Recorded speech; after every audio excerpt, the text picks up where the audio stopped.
Dito tayo ngayon sa shop. Meron tayo nakita rito ng Mirage.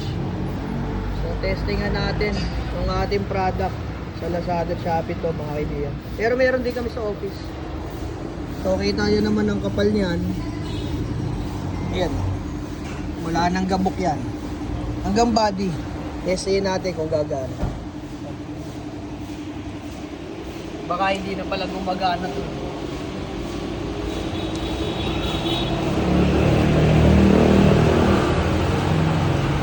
Ay! Nako po. Bakit naman ginawang brand new?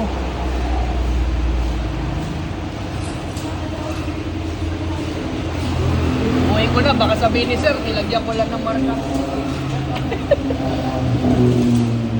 Tingnan natin. You can see, ha? Kita mo sir, walang camera trick yan ha. Live na live yan sa customer natin dito sa shop. Wala na, meron nung malinis na basahan.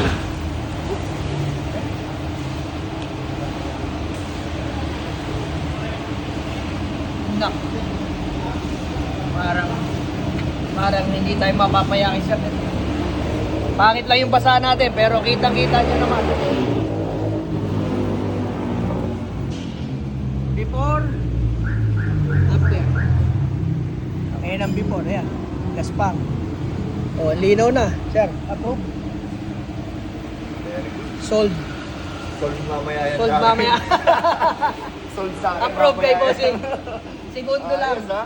Sir, kita mo naman ang kapal na watermarks niyan. Oo. At saka ano yan sir, permanent yan. Magkakaroon lang yan ulit kapag yung naulanan na arawan. Sold sa akin mamaya yan. Sold sir, kitang-kita mo naman. Kita naman eh. Okay. Before, after. Yan. Hindi, daliin na rin natin yung isa kasi sold naman na daw eh. Sold na yan mamaya. Ingat kayo sa fake store sa Lazada, Shopee. Easyworks Garage, official store natin. So, ganyan lang kami dito, walang camera trick dito, dire-diretso lang dito. Naasan mo lang. Sold na. Tama-tama, may ban pa dun kaya na sir. Ganito yun na rin ni sir yan. Oo. Grabe. Tanggal agad. Magkano pagawa niya? Inipon. Mahal pa detail dyan sir.